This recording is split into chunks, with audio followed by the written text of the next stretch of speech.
Okay, I'm going to attempt this. It's going to be funny. Do it. All right, you guys ready? Ready. All right.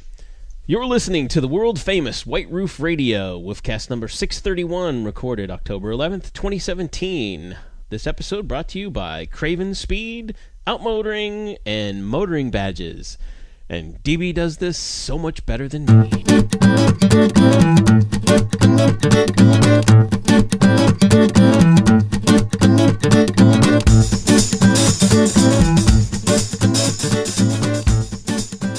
All right. Hey, everybody. We are Sans DB tonight. We are Sans Gabe. And we are without also Brian for a multitude of reasons. However, we have, as we normally do, Chad from Detroit Tune. Chad, how are you, sir? I am back from my hiatus. We're making things happen. Yeah. Well, Chad, you've been working like a dog, too, like myself. Oh, so, yeah.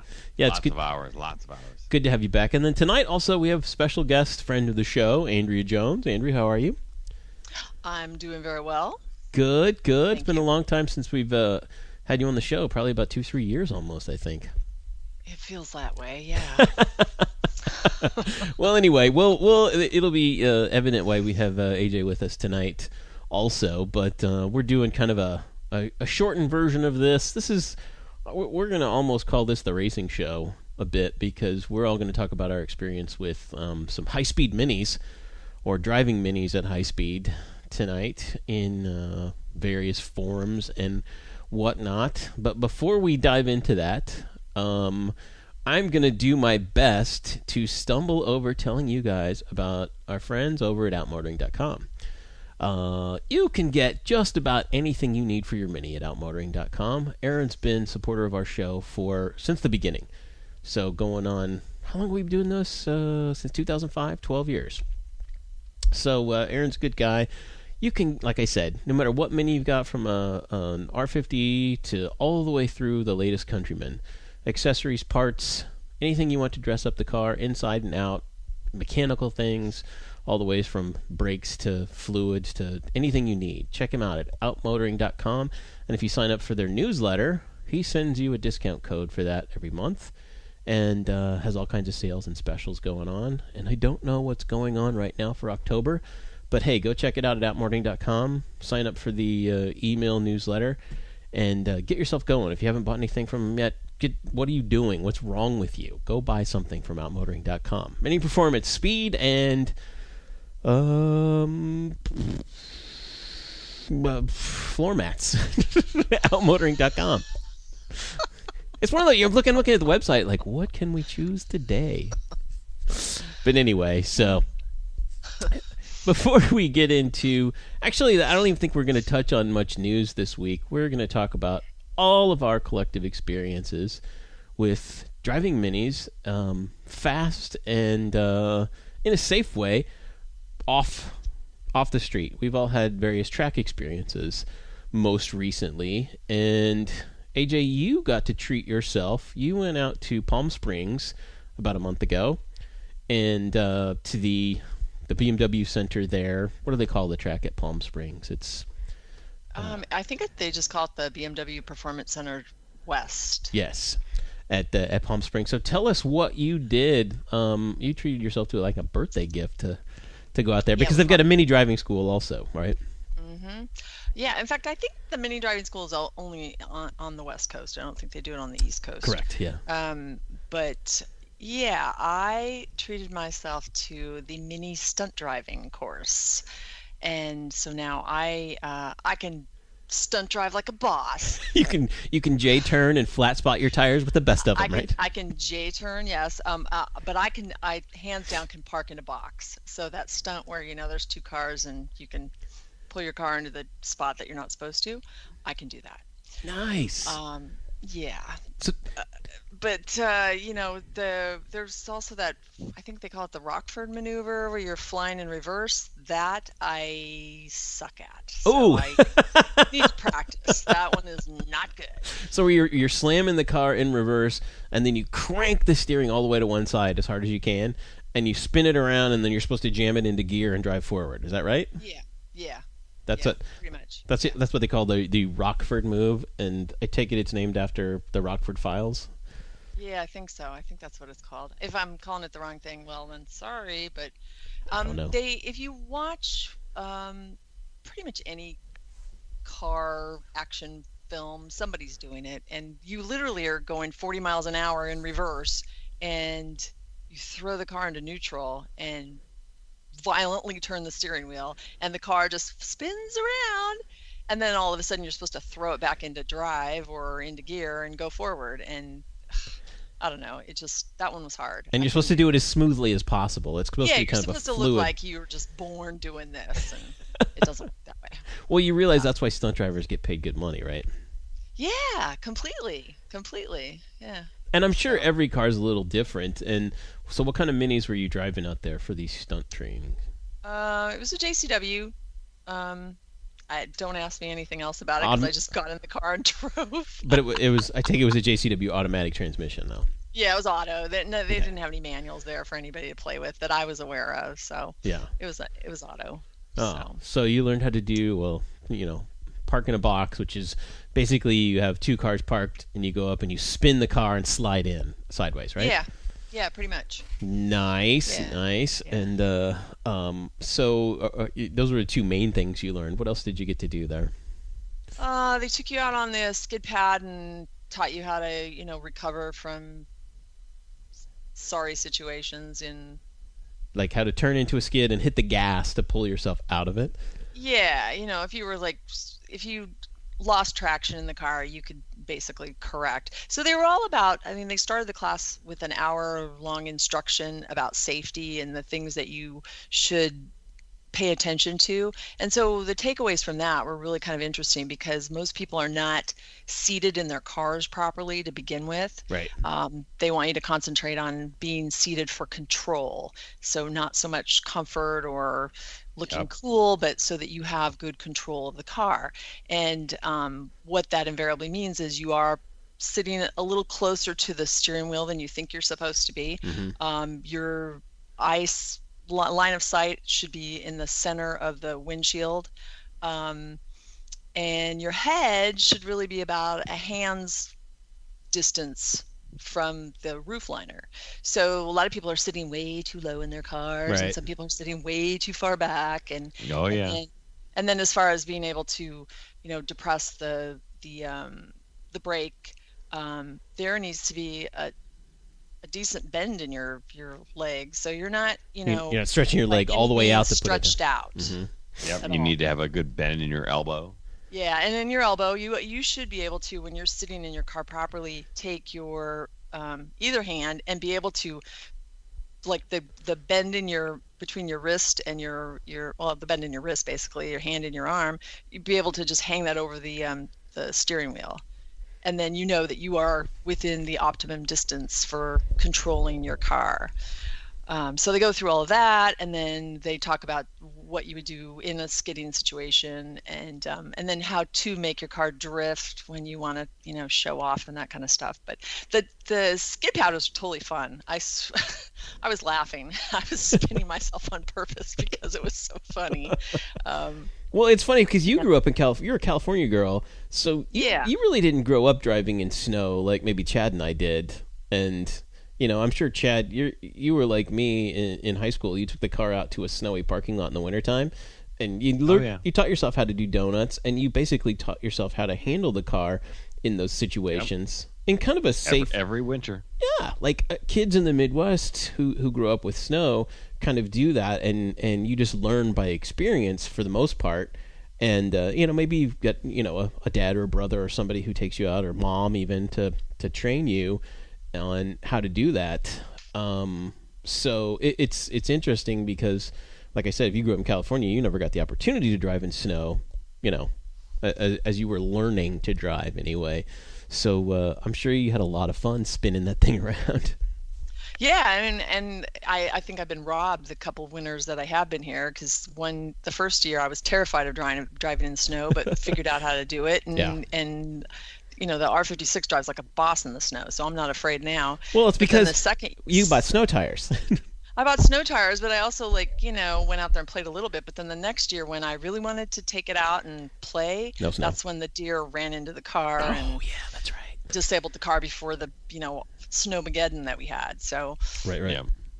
and so maybe this year we'll see. I definitely want to go and play with that car, but I haven't had an opportunity, and there's really not a lot of safe places around here to go, oh, I think I'm gonna pull a few J turns right now and park in a box, because people would be, what the f are you doing? Exactly. And I still would like to figure out how that be able to fly in reverse, turn the car around, and then take off again without overturning, because I kept turning too far when I would spin the car around. Well, and can I also recommend that if you're doing it, make sure you're doing it on the last of your tires right before you replace your tires? Oh, yeah, no, totally. I was going to do it on the last of my tires and, not wreck a new set of brake pads, but just, I want to go back up to Lime Rock and do some silly stuff up there, because there's the space and you're not going to hurt anybody or anything. Oh, yeah, absolutely. Yep. Absolutely. Doing it on dry pavement as well as a snowy pavement, it's obviously going to be a little bit easier, but yeah, you don't want to wreck your car too much. Yeah, I think the last time I tried something like that, it was it just started raining in a parking lot, and it was an empty lot, and I had fun. I'm like, I'm going to turn into this parking space, and I gunned it, turned a little, just pull on the e-brake enough to slide the car sideways, and then you just slide straight into it. It wasn't totally like what you're saying, parking in a box, but you don't want to flat spot your tires by being a jackass on dry pavement, because that's exactly what you're going to do if you're going very fast. As soon as you do that slide, it has a tendency to flat spot the tires, and that's not what you want done. Yeah, no, I need my tires right now, so I'm not going to do anything stupid. But it was a fun time, and on top of it, I was the only student in the class, so I had private lessons. Oh, so, nice. Other than it being hotter than hell that day, I would say if you're going to go out and do it like Labor Day weekend when no one's going to be there. Yeah. Well, did you get an opportunity to take some hot laps on the track there at speed? Yeah, they end the class by giving you, they don't let us do, Right. they don't let the students drive a hot lap, but they put you in a car and they take you out there and do their deal. And so I got to do that, and which is almost better, because you then get to experience what a mini can do, like at its limits, because these guys are pros and they're trained and they're used to that track, and any track you go on, guys that are trained at it anyway. It's great experience to have to watch people handle the mini and go, oh my gosh, I didn't know I could go that far with it. Not that you want to, because it takes a lot of training and practice to get to that point. But I've been in many cars, many minis, in fact, with professional drivers, and I'm like, I'll never be that good. I mean, you're in awe of. Yeah, it definitely takes seat time in some of that type of. Whenever we go to the Dragon, especially the first few years that we'd go out, we'd modify the guy's car and we'd take him out for a test drive afterwards. And I'd be like, well, what's done in this car? And I'd kind of ask him as I'm getting things warmed up. And then I would take him for a ride, and they'd be like, wow, I've never driven my car that fast. I never thought I could ever go that fast. And be like, well, your car can do this. Yep. Now work up to this, Yeah. So. Well, and I think most people in general don't use. There's a lot of things they don't know the car will handle like that, and they're afraid of the brakes. They don't stand on the brakes enough. And minis, especially the latest ones, the F generation, have really phenomenal brakes, really, really good brakes. So, anyway, well, AJ, that's awesome. I'm glad you got the opportunity to go do that. I didn't see that many pictures, but you're there. You're the only one. I don't know if they probably didn't take a lot. Yeah, I didn't. I was there, and it was pretty much close to 8 hours of driving at the end of the day, and I wanted to go out and have fun and not be like, here, could you take a picture of me, please? Right. I mean, I took some pictures of the staff and everything after it was over and had them take a couple pictures, but I was there to experience the stunt driving, and I totally did. It was a lot of fun, and so if I'd gone with somebody else and could have handed off a phone here and there, that would have been great. But I know I did it, so I don't need photographs or videos or whatever. Yeah, is that just one of the options they offer? Do they offer different types of training or driving courses at the Performance Center? They do an autocross and track school for minis as well. Mm-hmm. But the day that I was there, they had just repaved their track, Mm-hmm. so I don't think they were doing anything for the next couple of weeks with Right. that. Yeah. But I think that would be kind of a fun thing to do as well. Only because I've autocrossed my car before, so it'd be fun to take somebody else's and go out and do it. Exactly. It's always fun to thrash somebody else's car, you know? Yeah, plus theirs are a little bit faster than poor old Felix. Although I would really like to take the Clubman out, but Mini USA, please close your, plug your ears right now, because it's a lease. I don't want to do that yet, but potentially before the lease is up. Hey, it's your car until they get it back, right? That's right. Yeah. I might have to take it out because I would like to see. I don't know. That car handles totally different than the R56, and I'd like to see what it would do out on the track. Well, because you're talking about the Clubman, and it's an all-wheel drive. It's an all-4 Cooper S, right? No, mine's not all 4. Oh, so you've just got the two. S. Yeah. I got it in 2016. All 4 came out in 2017, I think. Okay, well, there you go. Even better, because I'll get to talk about my experience with the all 4 JCW Clubman here shortly. But I want to hear about Chad's experience. Chad, we talked on the last show, I think, about the crazy graphics you put on, and I think you weren't on the show. We did talk about it. Yes. Without you. Which your car looked great, by the way. Good job. Yep, I was pretty proud of myself. I lined my dinosaurs up right, Yeah, that's not an easy. It's not as easy as it looks, right? Oh no, it's not. I kind of hemmed and hawed, and you'd give me a couple of pointers, and I was like, that's kind of the way I was gonna go with this. Is because I've obviously we've done wrapping and we've done a lot of things, but when you actually have to line something up, to be, I kind of looked at the mock-ups and kind of saw where things wanted to be and kind of laid it all out, and I decided to start with the hard side first, which was the gas cap side. And then moved to the passenger side, and the driver's side came out much better than the passenger side. You got cocky. You got cocky when it came to it's I did one on one day and one on the other. Yeah. And I can tell you exactly, which one side the head is a little bit farther down and the whole body is a little bit farther back. But hey, you never see both. Like I always like to tell people, you never see both sides of the car at the same time ever. So don't worry. Don't worry about it. Only I know, and now the White Riff Radio audience knows that it's not quite perfect from side to side. So if you see it at the Dragon, see if you can find out where it actually looks different. But it looks like a race car now. Right. It really does. It totally looks like a race car. Your car looks really great. It's funny because everyone's like, well, why a dinosaur? I was like, well, it's kind of a small little car that needs a big roar, like it wants to eat up the competition and stuff. So, the car itself performed well. Without a doubt, it did everything it was supposed to do. Could I use more power? Of course. I was up against cars that had way more power. So first of all, tell us what the track day was that you participated in. It was a okay. So it was called the Speed Ring, which is basically kind of a offshoot of Grid Life, if everybody knows what Grid Life is, and that's basically a time attack system for cars, and you get to kind of learn the track. And then you go out and you turn your best times, and then you go out another time and you turn your best times, and then you get to put into classes based on that, and you either are going to make or break, your times, and you get into the finals based on those times. And we went out and we cooked the track as good as we could. We'd never been on the track. We hadn't been in this car for a long time. I added a lot of different things as far as horsepower, as far as LSDs, as far as different handling characteristics of the car. So we did a lot of work ahead of time, and I was familiar with the car, but I hadn't really tracked it to its all-out capabilities. Right. So we're on street tires versus our compounds, which is a little bit different anyways.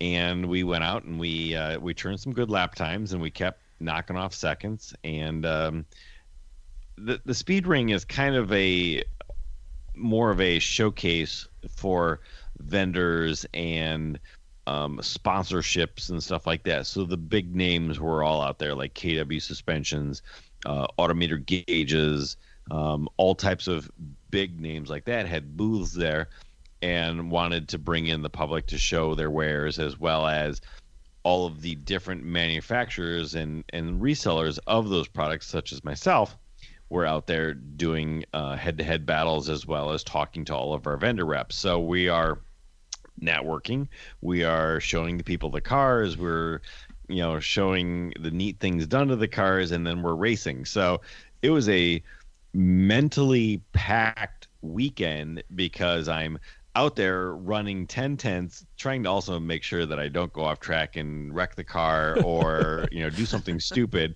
as well as learn the track for the first time and race in a car that I haven't really raced in the last 5 years in any type of competition like this.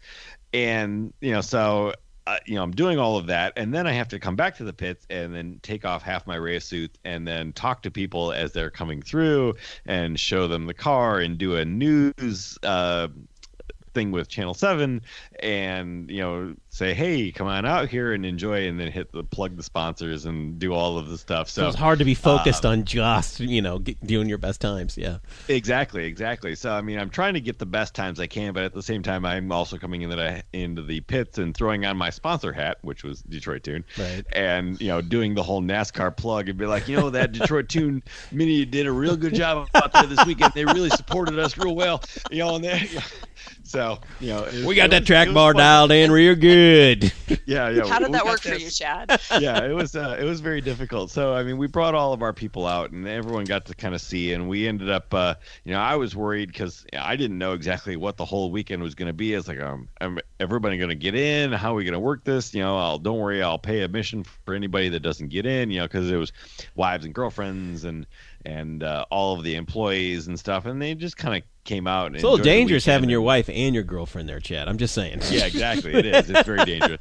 So it was cool to have everybody out and just kind of hang out in the tent. And we were able to get some VIP passes, so there was some free beers for some friends and some people, and some neat things like that. So overall, it was a very good weekend. I kind of wish that more of the public would have been able to come out and see, because it was very well televised, especially on Sunday, which unfortunately I didn't make into the finals. We weren't quite fast enough in the street class, miraculously.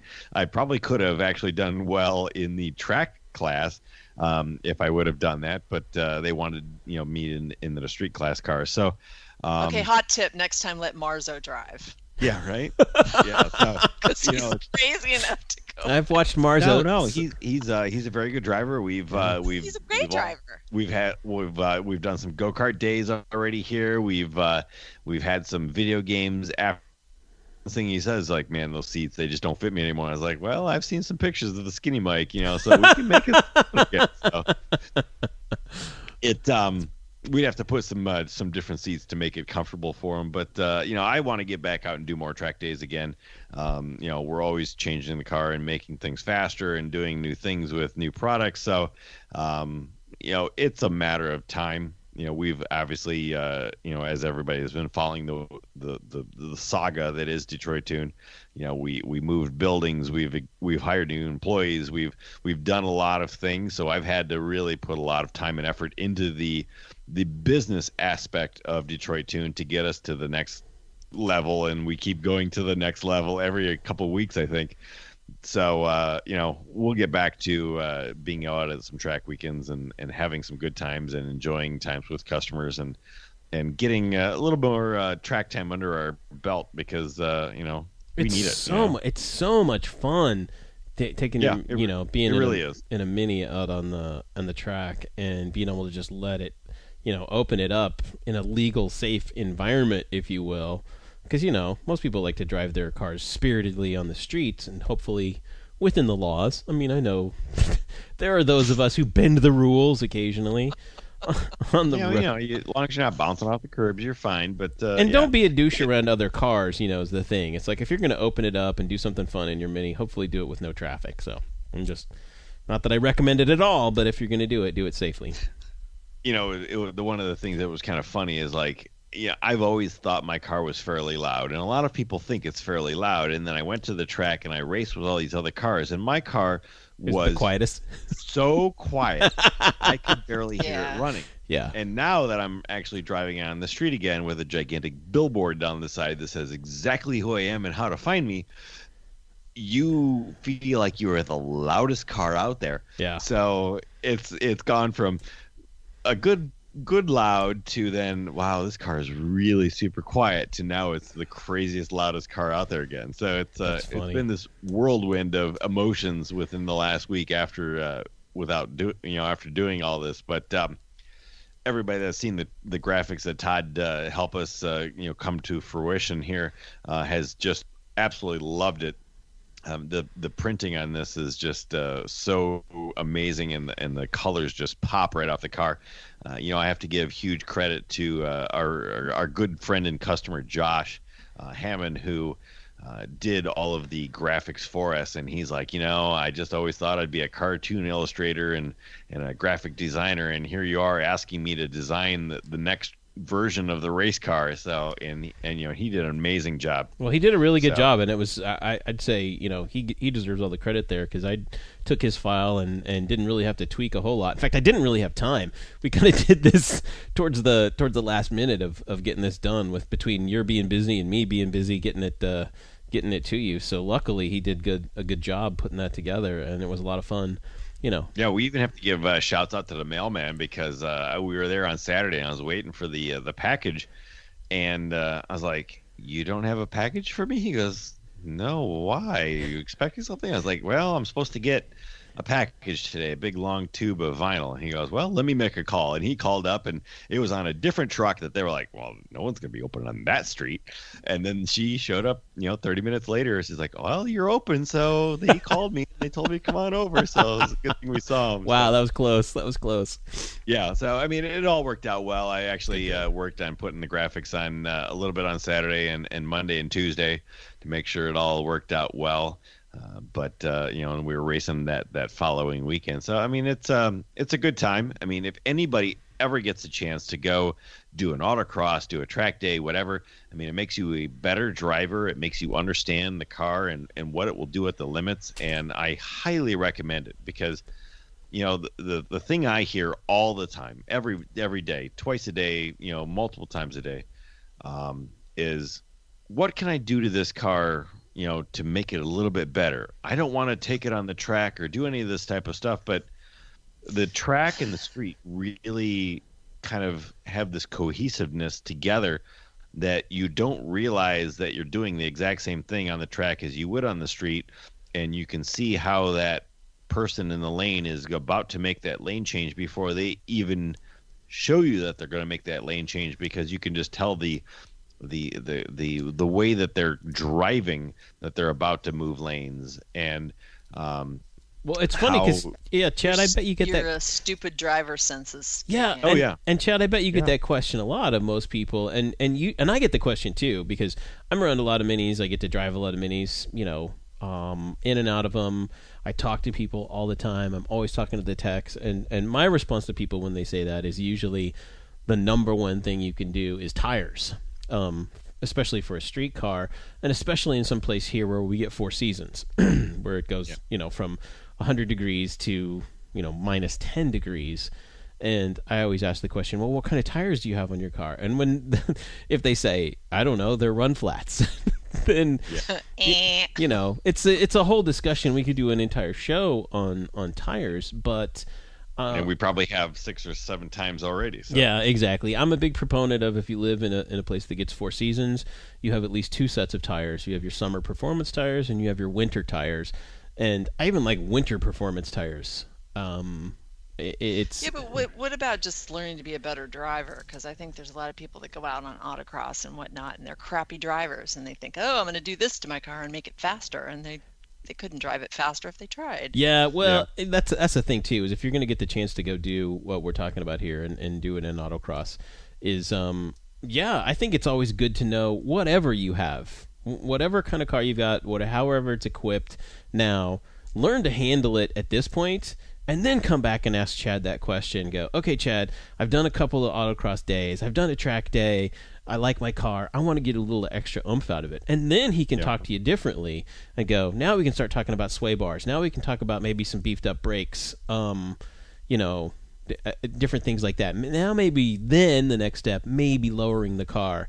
But when you get to there, it's the people who are always like, oh, yeah, I want to put coilovers on, and I want to do this. And you're like, well, how many track days have you done? None? And you're like, I'll take your money, but I'll take your money. We spend a lot of time with customers when we're actually talking to them, and they're trying to tell me. And usually when somebody starts out the conversation, it's like, I need coilovers.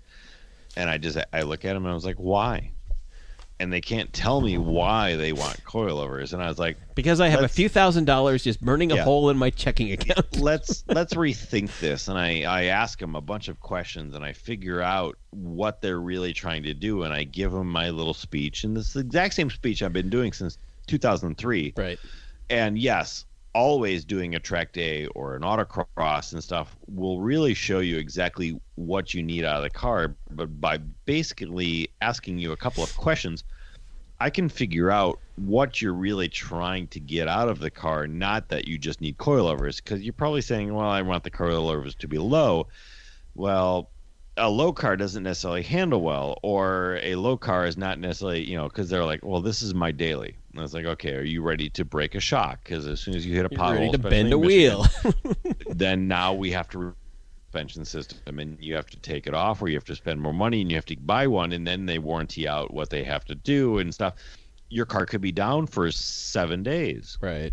Are you ready for that type of stuff? And then those are the type of questions that we start with a lot of people, and we figure out whether it's power or whether it's what they're trying to do, and we are getting this next level of customer right now that is had the car for 10 years, and they're like, you know what, I really enjoy this car, I don't want to get rid of it, I want to take it to that next level. And customer today, 140 some thousand miles, and he wanted to add a little more horsepower and add a little more suspension and add a more, so we covered a bunch of bases with him, and he's like, you know what, I don't think that that's what I want, but I do like what you were talking about with the other things with this and that. And, basically pulley intake, exhaust, sway bar, Yeah, you find a happy medium, and pad, and there's always something left to do, and that's the great thing about minis is you never stop modifying them. You never really get a car to the point you love it, and as soon as you do get to the point you love it, you usually end up selling it, trading it off, something else.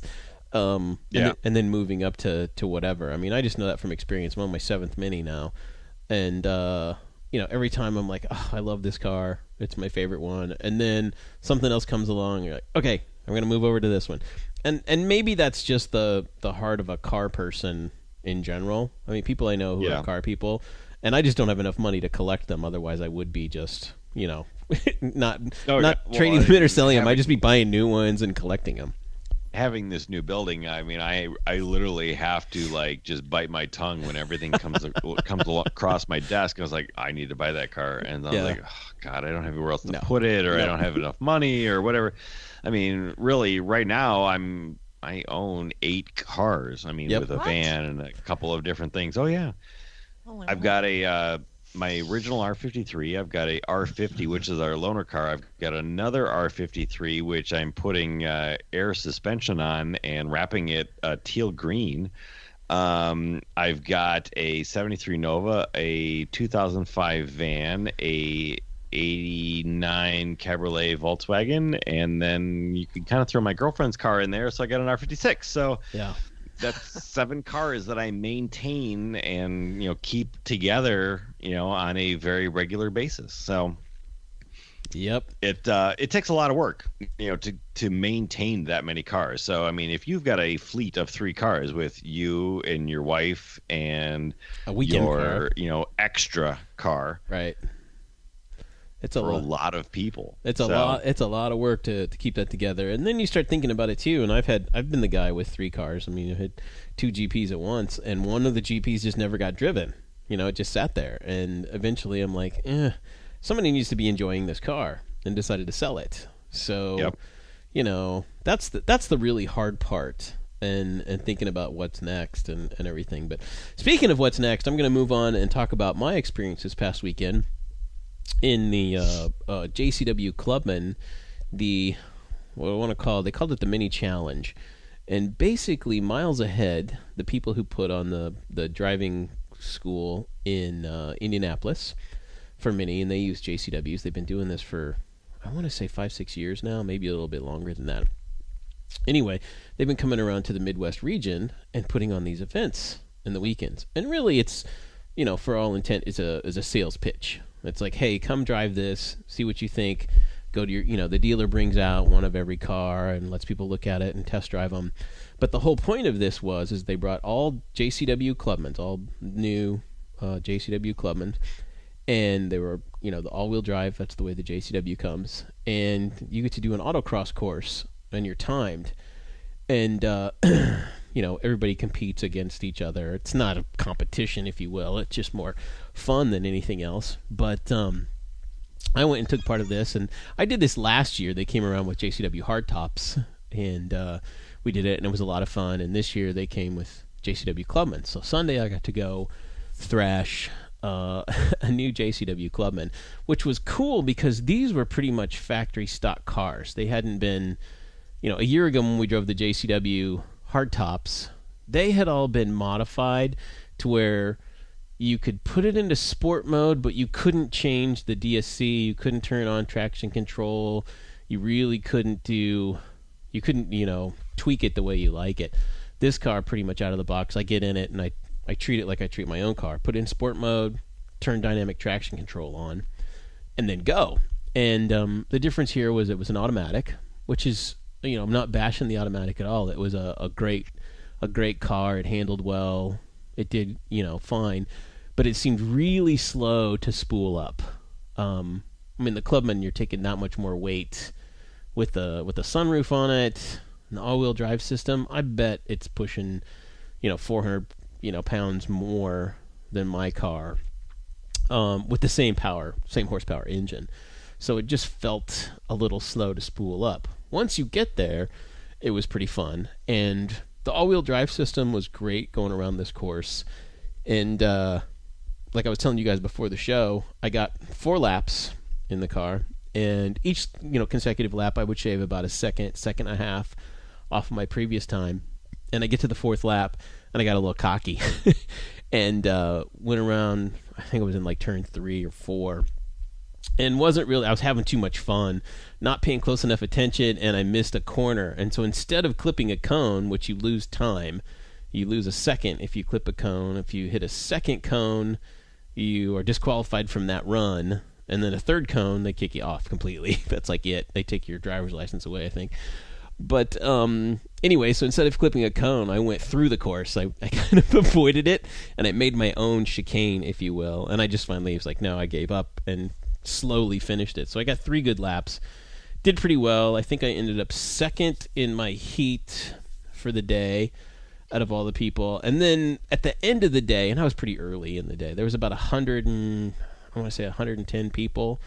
And I ended up in the, I want to say it was like the top 20, 25, something like that. Somewhere in there. But what was nice was I'm like, I wish I was a little bit higher than that. But what separated me from, say, the top 5 was only a second. Was literally that last 1 second that you can get from, increasing your time. Like Chad, like you said, when you get out there and you, like, every time you get a little bit better and you get a little bit better. And if you have more practice at it, you just start shaving time. And if you played video games, racing games, it's the same way. That's what you're doing, is you're playing the game and you're trying to beat your previous time, and you're getting better and you're learning, okay, I got to take this corner better. I got to get into the brakes a little sooner. I got to accelerate a little faster off of this. So anyway, it was a lot of fun. It made me like the Clubman a little bit better than, I haven't talked about this, and Gabe's been busting my chops over on our Slack channel because I said the Clubman's not selling well because it's not that great of a car. Now, AJ, you can say different. You drive one every day. Yeah, I don't think that's true. I mean, I like driving the Clubman, but I will tell you this: it does not handle like any of the smaller minis at all. Yeah. And when it's rainy, like I don't have winter tires on this car, which is going to be kind of a suck if I don't get some. Yeah. And I don't really want to buy them because I'm leasing the car as it is. Right, and they're different lugs than you've got on your other car, so you can't interchange them. And it just, I mean, throw a little water on the ground, and this car just kind of like starts getting a little decides it wants squirrely. to do whatever it wants to do. So again, that comes down to tires, I'm sure. Yeah, that comes on the tires a bit. And I don't partially the tires, but partially I think just the way that the back end is kind of whippy. Well, the long wheelbase on this car. So there's two things about the Clubman that make it feel different than what I'm used to. And if you're used to driving a mini hardtop, the wheelbase is longer and the track is wider. So those two things, in theory, should ground the car a little bit. You know, it's a bigger stance, should bring it back down. But you add weight to the car, and I sent you guys pictures of me in the Clubman, and you look at a couple of them, and you realize how much body roll is in this car, the JCW Clubman. I think the first picture I sent over, and I try and have DB use this for the show notes. You see the back end of that car, the back corner. I could push it a little bit harder and almost get the inside rear wheel off the ground.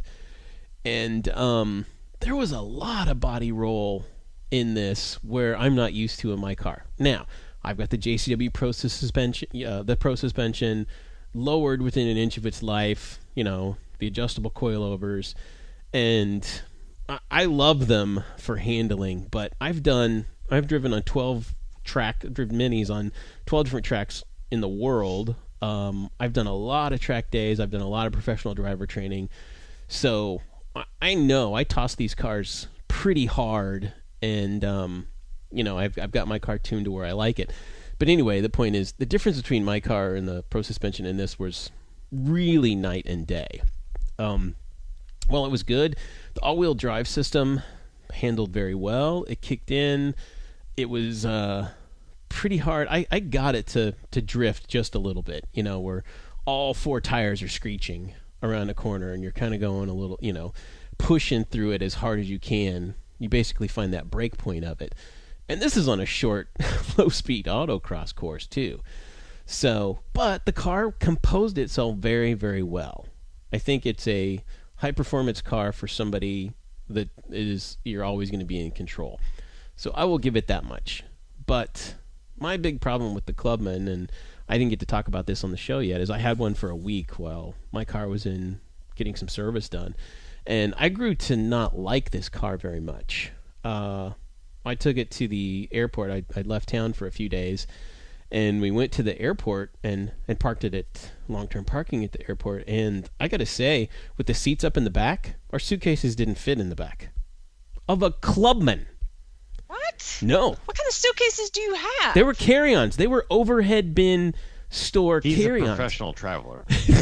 Yeah, but I mean, I can fit all kinds of crap in that car. I think with the seat with the seats up, you'd have to put the seats down to fit a couple of suitcases back there. It had the little door on the top and everything, you know, so you know, we weren't standing them up, but they did not fit long ways an overhead bag. Now, the hardtops even got less space than that, but it just seems like I thought there would be a little more room back I'm going to there. test that theory tomorrow. In fact, I'm going to go get one of my overhead bag suitcases and go throw it in the Clubman and then take pictures and be like, no, I'm sorry. I think they would fit. I don't think you know what you're talking about. Yeah, they just barely squeezed in there, and it was like, I think what was weird was we're used to driving around in the Roadster, which has got an enormous boot in the back, which you can, you know, put, you know, 3 bodies and a tuba back there, I think, and still have room for, you know, your overnight luggage. So why you would be doing that is beyond me, but I think you almost could. But anyway, there were many things about the Clubman. I thought the Clubman driving position was uncomfortable from what I'm used to, and maybe that's just because it was so different for a while.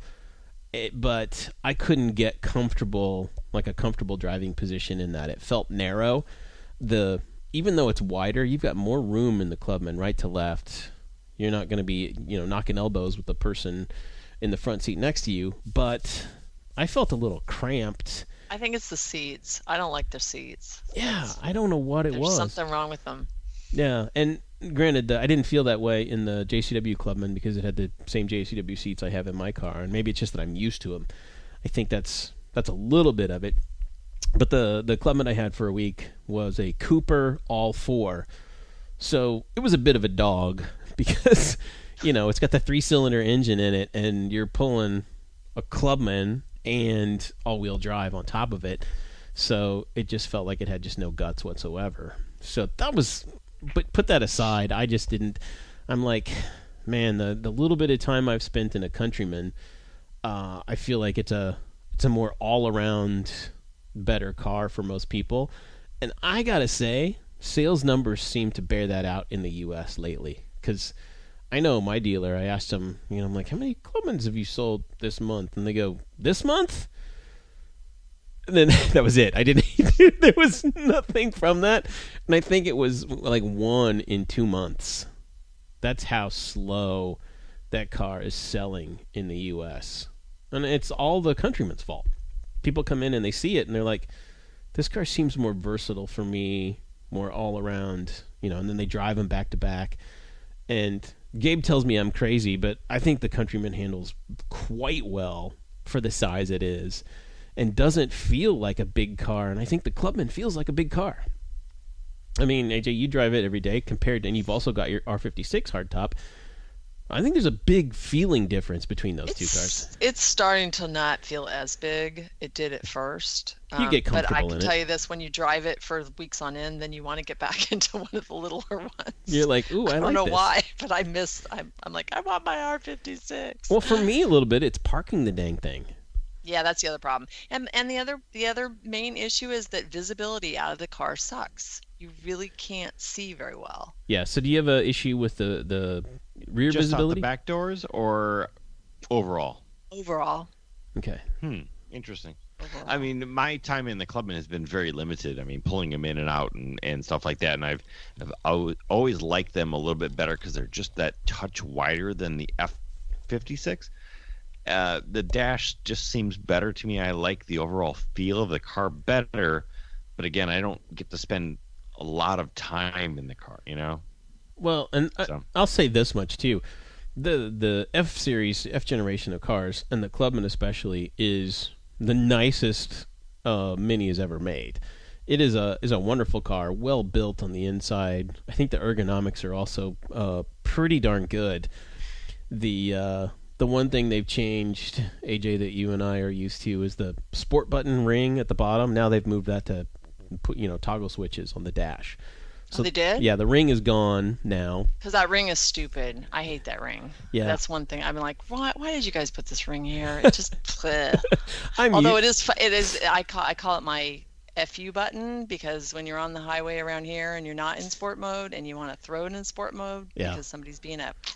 Yeah, it gives you a little bit of a bump. It gives you enough boost to be like, bye, and then they're like, wait a minute, what? The whole ring thing is the Mini-esque of the car. I mean, like, hey, what can we throw in here? And where's our open-ometer top? And where's our whatever? Where's our fishbowl? Yeah, exactly. So the ring is the mininess of the car. They'd be like, here's our cool little option that we can give you. Well, there's got to be a way to put it in sport mode. I think a JCW in general needs a toggle up on the roof like an airplane or something. Well, which is what they've done. That would have been more fun than the stupid ring at the bottom. Which is what they've done now. The sport mode and the green mode are now a toggle on the dash. So they've moved that up for 2018. So that is one thing that, as far as ergonomics go, that they've kind of improved a little bit. But the fit and the finish of this car is great, and I would recommend, if you're even thinking about a Clubman, I'd definitely try and stretch the budget and go with the JCW, because it was definitely fun. There's no question about it. But unless you need the space, the 4 doors, you're like, I absolutely have to have a 4-door Mini. Okay, you're going to choose. You got 3 cars to choose from. And I say 2 because I think the 5-door Mini, if you call it, or the 4-door Mini hardtop, I'm not a fan of that car at all. I don't think anybody on the show is a fan of that car, so don't even consider that. You've still been making it? Yeah, they are. Kidding. It's actually selling pretty. Anymore. It's selling okay, but I would say you got to choose from a Clubman and a Countryman, and depending on your needs, most people are like, well, I got 3 kids, they have to fit in the back. I get that. You're going to need one of those cars for comfort and for space, but I'm going to, ease people back towards the hardtop and say this is the heart and soul of this brand and will continue to be because it is a phenomenal car. And Gabe even teased us a little bit coming up in spring of next year with the refresh of this generation cars. There's some new stuff coming. So expect something soon at Motoring File if you haven't seen it yet at this point. Maybe some new information on the LCI upgrades and updates. But, you know, on that note, I think we're going to call it a show. I'm going to tell you guys a little bit about Craven Speed, cravenspeed.com. These guys have got everything from from phone mounts in your car to, Chad, what else does Craven do and sell? They have all kinds of parts and upgrades. The phone mounts are huge, but they've got the platypus, the short shifters, strut tower defenders. They obviously make pulleys for every single car, you know, for every manufacturer, for every vendor. I mean, they are pulley kings. Yeah, so. Yeah. The guys over at Craven Speed are good guys. They've been in the mini world. They make stuff for a lot of other brands also, but they've always loved minis. They have a lot of parts. If you've got an older mini, the dipstick, the flexible dipstick is a fantastic product. Basically a big spring. It's easier to read. It's, you know, you're not going to snap it. I've seen so many people snap those things, putting them in out of your old cars. Now if you've got a 2014 or newer Mini, they don't have dipsticks anymore. So nope. Don't go to Craven Speed and look for one of those. But if you've got an older than a 2014 car, it's a really great product to have. So go check those guys out at cravenspeed.com. A lot of great products there, especially if you live in an area where you have to have a front license plate. Like Chad mentioned, they've got this thing called the platypus, which screws into your front tow hook cover and offsets. You still be legal, but you don't have to drill holes in the front bumper, and it looks a little bit better. So that's a fantastic product. Over at cravenspeed.com, go check them out. Bye, Chad. It was nice to talk to you. Seriously, I want to take my car up there and let him, do things to my car. Mm-hmm. That sounds bad, doesn't it? Hey, Chad, can you do some things to my car? Well, it's crazy too, because the R56, there's not as much you can do to it, and the Cooper especially, but there are as far as handling. But you've already got a sway bar in there, right? I already have a sway bar, but I think I'd like to upgrade the brakes. Yeah. That would be the only thing. And I still, at some point, I want somebody to put a new timing chain on there. I don't care what anybody says. It's 137,000 miles, and I just don't trust it. So. Yeah. No, I think that would be Well, Mini started talking about the those should be changed at 100,000 miles anyway. So. Yeah. When did they start talking about that? Because I asked about that when the tensioner cover went, and they replaced that, and I was like, so what's the deal with the timing chain? Oh, well, yours isn't an S, so blah blah blah. And I'm like, what? Come on. It could be S to Cooper, but I believe once they started having to replace a lot of timing chains, I think they kind of retracted all of their, it's lifetime to it's now 100,000 mile type stuff. So great. All right. Well, then it's long overdue. I'm like 37,000 miles overdue. I would say whenever you get a chance, go ahead and do it. And I would highly recommend the ones that we're doing based on we cryogenically treat all of those new pieces to resist stretching, after everything's all said and done. So that will be a lot better for you. Awesome. Well, but the best thing you can do is make sure you have oil and do oil changes. Oh yeah, I have been. I do oil and oil changes, and I do oil in between the oil changes because the thing drinks oil like it's a cocktail. So it's job. Yeah, Minis seem to do that. They could go through a quart of oil every 10,000 miles, and maybe even more than that. Yeah. So we had a customer in today, and he was telling me how great his car is, and it never uses any oil and all this stuff. And this is his second Mini. I was like, well, what happened in the first Mini? He goes, well, the engine blew up. I was like, well, did it have oil? Of course it did. Well, how did it blow why did it blow up? I don't know. That's what he said. I don't know. Yeah. I was like, maybe it didn't have oil in it? Nah, it had oil in it.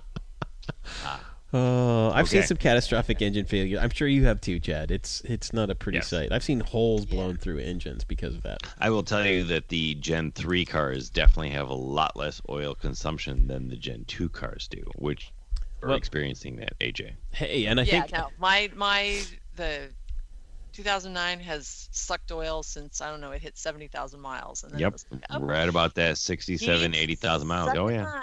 I'm like, okay, so I'm always like on it. People are like, what are you doing? And that's the funny part about being on the East Coast. The West Coast, you can lift a hood on a car and no one will stop. No one will ask you a question. Here, every man on the planet stops and says, hey, little lady, you need some help? Are you okay? Do you need help? They do. They ask if you're okay. And I'm like, well, that's nice, Yeah. No, I'm just checking my oil. That's all. That's hilarious. There's pros and cons to that. Oh my god. No, the only time I take them up on it is when they want to put air in the tires, because I hate doing that. I'm like, yeah, if you want to check the air in the tires, have at it, buddy.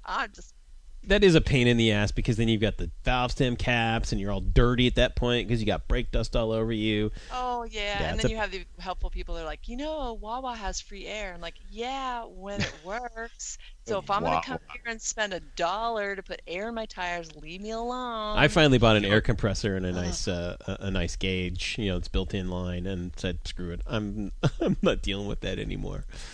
I don't have space for that. I mean, no, you can get the little pancake air compressor. They're like $150. They're great. Oh, yeah, they're cheap. Yeah, they're cheap. Well, it's funny that you're talking about Wawa, because I have been schooled on Wawa. Oh yeah. I'm like, so it's like a 7-Eleven. It's a convenience store. It's like, well, they have the best donuts and they have the best IT. It's like, it's water with tea. It's a convenience store, Chad. How much different can it be? It's a fancy convenience store, dude. But it's like, it's not that and a bag of chips. I'm sorry. I'm gonna get shot by everybody I know. Well, AJ, you can get away with saying that because you're not a native. You're not a native of Pennsylvania, so or New Jersey. No, I'm not. I can see Pennsylvania from my window right now, but I'm not in Pennsylvania. You're not an East Coast native, well, so I can that's see Pennsylvania from my window, eh? Yeah. Eh? Oh, that's great. I'm across the Delaware. Right. All right, guys, I'm going to wrap this show now. Thanks again, AJ, for joining us tonight and tell us about your experience in Palm Springs. Chad, as always, thank you, sir. And hopefully we'll get a full round of guys coming up here in a couple of weeks. It's going to get crazy around this time of the year because I head to SEMA in 3 weeks. Yeah. I'll be there, so checking things out and, keeping Vegas safe for everybody, of course.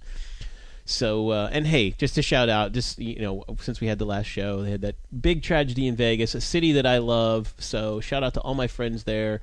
Glad everybody's okay. It was a terrible event. So, hey, our thoughts go out to everybody who was affected by that. It just plain sucked. There's no other way to say it.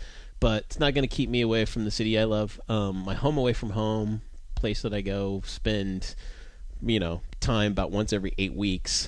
So anyway, I'll be heading out to SEMA in Las Vegas at the end of October, 1st of November, and hope to have some fun pictures and things to post on that. But until then, guys, questions, comments, or concerns, email us at feedback@whiteroofradio.com. I really don't know what else DB says because at this point, I've had 3 gin and tonics and I kind of tune out. So he makes that stupid clicking noise, but you don't hear it. Did I say that? I'm sorry. You make the funny clicking noise and the music comes in, and everybody says good night. So good night, everybody. Everybody have a good night. Good night,